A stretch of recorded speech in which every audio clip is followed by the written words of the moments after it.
Vale, ahora ya graba. Muy bien, damos ahora paso a la siguiente sesión del Congreso, que es sobre la racialización de los africanos en España, desde la literatura, el arte, el deporte y el Estado-nación, el estado de bienestar. Y vamos a empezar primero con Elisa Rizo. Elisa Rizo es PhD en Latin American Literature en la University of Missouri en Colombia. Desde 2013 hasta la actualidad es profesora en la Universidad de Iowa State University, ahora es Associate Professor. Tiene una bibliografía excelente, tiene libros, artículos, capítulos de libro, por ejemplo. Ahora tiene ya acabando un libro que se titula Regenerative Arts and Activism from Equatorial Guinea, que estamos todos deseando leerlo. Tiene otras publicaciones como Receptions of the Classic in the African Diaspora of the Hispanophone and Lusophone Worlds. Tiene también una obra magnífica que es Letras Transversales, Obras Escogidas, ensayo, poesía, relatos, teatro de Juan Tomás Ávila Laurel. Tiene también capítulos como el teatro afrohispano y la emergencia de una ciudadanía global, diálogos del sur en espacios migratorios, Localizing Democracy through a Reception of the Classics in Equatorial Guinea Theatre, que este se me escapó. Bueno, en realidad lo conocía que es sobre Antígona, sobre Morgadas, pero ahora cuando acabé el libro de globalización no se me había ocurrido incorporarlo. Y tiene un pequeño artículo que es una joya, que yo cito muy a menudo, que es Equatorial Guinean Literature, The Struggle Against State Promoted Amnesia, que para esa noción de amnesia intencionada del Estado español respecto a Guinea Ecuatorial creo que es muy útil. Nada, paso la palabra a Elisa y muchas gracias por estar aquí. Al contrario, muchas gracias a todos ustedes, queridos colegas, y sobre todo Yolanda por su amabilidad con la presentación. Y bueno, pues aquí les mando un cordial saludo desde Cartagena de Indias, Colombia, donde he estado participando a principios de semana en una conferencia. En los minutos que tengo con ustedes, les resumiré algunos avances de mi investigación acerca de la intervención artística, política y cultural del guineo-ecuatoriano Leandro Mbomío dentro de la esfera pública española durante la década de 1970. La presencia y actividad de bueno, primero vamos a recordar que el término de esfera pública fue presentado por Habermas para describir un espacio al que todos tenemos acceso para presentar nuestros problemas comunes, debatir racionalmente y llegar a una decisión informada. El planteamiento de Habermas estaba basado en un momento histórico específico, la sociedad burguesa europea del siglo XIX. Pero críticos como Nancy Fraser, desde el feminismo, han ajustado la teoría de Habermas para reconocer que en el siglo XIX, así como en la actualidad, el acceso a formar parte de la esfera pública es restringido y que había exclusiones.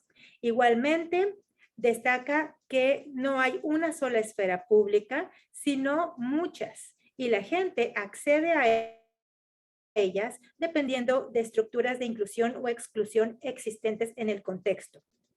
La presencia y actividad de Mbomío en el mundo del arte cubista a nivel internacional le abrieron las puertas para aparecer en medios de comunicación en España como periódicos, televisión y revistas especializadas y de esta forma llegar a la audiencia general. En este caso me enfoco en la forma específica en la que Mbomío aprovechó su entrada en espacios públicos dentro de España. Vamos a ver. Comencemos por recordar quién fue Leandro Mbomío. Él nació en 1938 en Río Muni, Guinea Española. Era de la etnia Fang, un grupo bantú que se extiende también por Camerún y Gabón. Leandro aprendió el arte de la escultura en el seno familiar y hacia finales de los años 50 fue asesorado por un colono español para que siguiera sus estudios en Europa. En 1960 Con 22 años, Mbomío parte a España para completar sus estudios de arte. Entre 1960 y 1981 estudia en Alemania y otros países europeos para finalmente asentarse en España, donde vive un tiempo en Madrid y luego en Barcelona. Para finales de los años 60 y principios de la década de los 70, ya es un escultor reconocido. Ha participado en exposiciones en Europa, América Latina, África y los Estados Unidos, donde hiciera obras de arte para estudios de filmación en Hollywood. No solo se desempeñó como escultor y pintor, también fue respetado como curador de arte y fundó una galería de arte en Barcelona. Igualmente, Mbomío era activo en los debates culturales de la negritud. Estuvo en contacto con Senghor, quien admiraba mucho su obra. Aquí podemos leer lo que dijo Senghor sobre la obra de Mbomío. Estoy seguro de que la obra de Leandro Mbomío fortalecerá la importancia de la cultura negra en su entorno humano y como arte universal. Cierro cita. Así que además de estar en contacto con Senghor, Mbomío estaba en contacto con activistas afroamericanos y con artistas plásticos de Latinoamérica, especialmente artistas negros, como Cárdenas y como,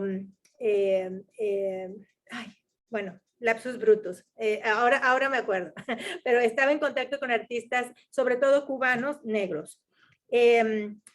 Mbomío decide regresar a Guinea Ecuatorial. Se apellida Lam, el otro pintor. Bueno, Mbomío... Wilfrido Lam. Ay, gracias, Wilfredo Lam. Gracias. Bueno, en fin, que Mbomío decide regresar a Guinea Ecuatorial en 1981 tras ser invitado por Teodoro Obiang, quien había subido a la presidencia tras dar el golpe de Estado contra el gobierno de Francisco Macías. Una vez en Guinea Ecuatorial, Mbomío ocupa altos cargos en el gabinete presidencial de Obiang hasta su muerte en 2012. A lo largo de su vida se movió entre círculos, vamos a ver el siguiente, se movió entre círculos artísticos a través del globo y a través de círculos políticos con ideologías bastante divergentes. Todavía me quedan preguntas por contestar en cuanto a esos cambios abruptos en sus posiciones políticas. Me pregunto si eran estratégicas o si eran por conveniencia. Espero que las entrevistas que tengo agendadas con miembros de su familia este verano puedan esclarecer mis dudas. En esta presentación me circunscribo a la etapa previa a su retorno a Guinea Ecuatorial, específicamente entre 1970 y 1981. En esa década, Mbomío procuró labrar un contradiscurso en torno a la racialización del negro en el mundo del arte, a la par de visibilizar la causa guineoecuatoriana contra Macías. En este sentido, el discurso de Mbomío era a la vez antirracista y activista políticamente. Es importante recalcar que Mbomío, a pesar de afiliarse verbalmente con la negritud, no compartía las ideas esencialistas de ese discurso. De hecho, insistía en la pluralidad y dinamismo, que no mestizaje, de la cultura africana. Con frecuencia, Mbomío refería una suerte de tensión creativa entre las tradiciones artísticas de África y de Europa. En esto, Mbomío estaba en sintonía con pensadores de la diáspora africana en las Américas, como Eduard Glissant y Manuel Zapata Olivella, colombiano, por cierto, quien entendía que el racismo y el clasismo mantenían segregada a la población y con esto claramente se impedía su acceso a la esfera pública, es decir, entrar en la posibilidad de representación política. Yo pregunto, ¿puede el discurso cultural de Mbomío durante esa época considerarse un proyecto temprano de activismo contra el racismo español? Si es así, ¿cuáles serían las implicaciones? ¿Puede considerarse acaso como un antecedente de la lucha actual por derechos civiles por parte de la comunidad negra en España? En esta presentación llamo la atención a 3 instancias de aparición pública de Mbomío. Una entrevista de televisión, un ensayo publicado en la Estafeta Literaria, una conocida revista de los 70, y un artículo periodístico contra Macías. En sus apariciones en estos medios, Mbomío habla de su arte, pero también hace activismo social. Contestar a estas preguntas, tomando en cuenta estas apariciones públicas, nos permitirá comparar la eficacia de Mbomío en el espacio público de los 70 con la eficacia del movimiento de justicia social dirigido por afroespañoles. Y espero que mi investigación ayude a esclarecer si la labor de Mbomío pues debe formar parte del archivo de las memorias de los movimientos sociales negros en España. Primero observaré su contradiscurso hacia la racialización del negro, del artista negro, en su arte. Y me remito a lo demostrado por la profesora Fabiola Ecot, una crítica de arte de Camerún, quien ha estudiado a fondo la obra de Leandro Mbomío. Y según ella, este artista se posicionó con éxito en el ámbito artístico español, en parte porque correspondía con una obsesión española por los objetos africanos en esa época. Y en efecto, era una obsesión por toda Europa, especialmente entre los artistas afines al cubismo. Según Ecot, esta podría ser una explicación de la amplia aceptación de Mbomío en el mundo cultural dominante de España. Ecot supone que colegas europeos de Mbomío pudieron haber asumido que éste iba a tomar el papel del artista negro agradecido, siendo un artista africano en Europa. Mientras sus esculturas y pinturas pudieron haber sido percibidas con nostalgia colonial como un homenaje del excolono al arte español, lo cual queda claro si recordamos que Mbomío comenzó a ser llamado el Picasso negro, debemos entonces de entender este contexto racializado del arte hecho por un negro, como uno en el que el artista negro y su arte siguen siendo observados como si estuvieran en una exhibición del siglo XIX. Y en este caso, en el que se consideraba tener controlada la presencia de este artista negro en la esfera de los artistas, era una proximidad con un artista negro que era bienvenida. Sin embargo, Mbomío actuaría de otra forma, no correspondería a ese modelo. Varias series de esculturas que él presenta, como la famosa Elat Eyong, claramente muestran que cuando Mbomío hablaba de una simbiosis cultural entre el africano y el blanco, estaba lejos de expresar una aceptación pasiva y una celebración del cubismo español. El análisis estético de la profesora Ecot demuestra que las obras de Mbomío transmitieron un mensaje de reivindicación de su herencia africana.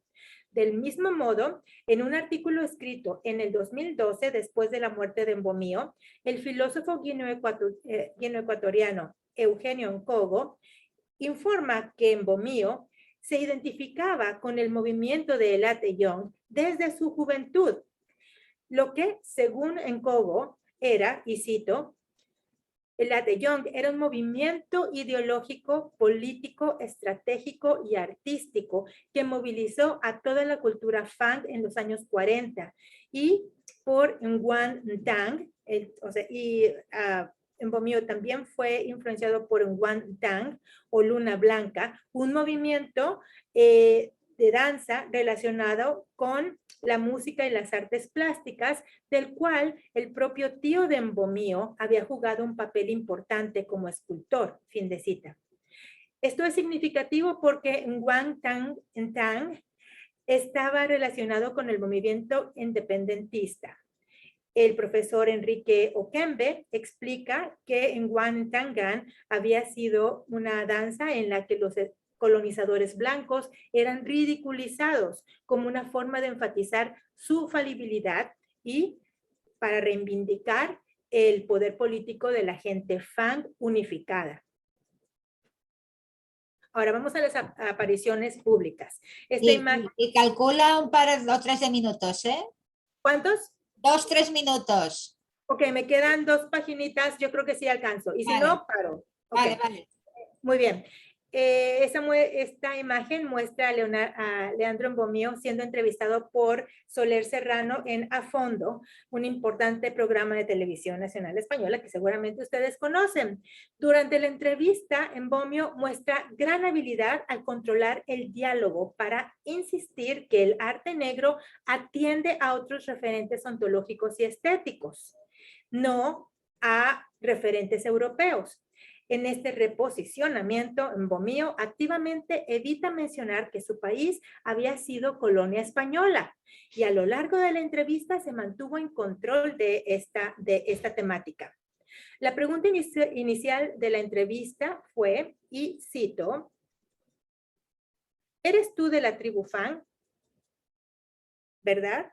¿Eres tú de la tribu Fang, verdad? Dime cómo son los Fang. Fin de cita. Cada una de las preguntas posteriores en la entrevista se propuso identificar el estatus de Mbomío como un antiguo súbdito colonial español. La segunda pregunta fue, por ejemplo, cito, ¿qué hace un Fang en Madrid? La tercera, cito, ¿eres hijo de un soldado español? Cuéntanos sobre él, cuéntanos sobre tu madre. Cierro cita. Es verdad que ese era el tono de Soler en sus preguntas, pero su insistencia a sacar a colación el estatus del excolono fue respondida con la retórica firme de las expresiones faciales de Mbomío que revelan cierta incomodidad. De todos modos, a cada una de estas preguntas Mbomío respondió con paciencia, humor y asertividad. Su respuesta a la primera pregunta, ¿eres de la tribu Fang? Fue, para hablar de la gente Fang necesitaríamos mucho más tiempo del que tenemos hoy. Baste con decir que los Fang son un pueblo culto, entendiendo por cultura la definición africana, que es todo aquello que contribuye a mejorar la vida humana. Cierro cita. Perdón, no cierro cita, continúo. En Occidente, me parece, la cultura significa tener una carrera, tener un coche, tener éxito financiero. Y a medida que continuemos nuestra conversación, trataré de proporcionarles una explicación correcta de la cultura en el África negra. Cierro cita. Más tarde en el programa, cuando se le pregunta, ¿cómo es tu estilo, Mbomío? Juguetonamente, el escultor responde, si tuviera que hacer una escultura tuya, estarías aterrorizado porque verías lo que pienso de Soler Serrano. Fin de cita. Creo que ya se me está acabando el tiempo, así que me salto media página y me brinco a acá. Mbomío no solo se posicionó con respecto a África y su cultura, sino también estableció una conexión entre África y la diáspora africana a través del diálogo artístico que mantuvo con otros artistas en ese continente. En su artículo Arte de la Negritud y su aportación a la cultura, Mbomío considera el Nguan Tangan como el enlace entre Guinea Ecuatorial en el mapa del arte africano y de la diáspora. Y allí tienen la cita, no voy a leerla para ahorrar tiempo.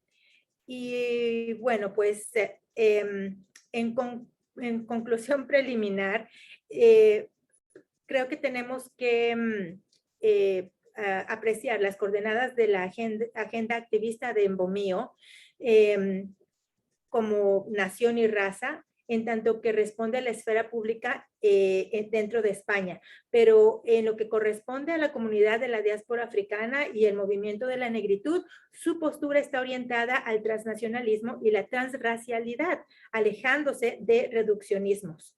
Su arte y su activismo transgrede, circula, se mueve, entendiendo y usando los códigos utilizados en cada territorio en el que se mueve.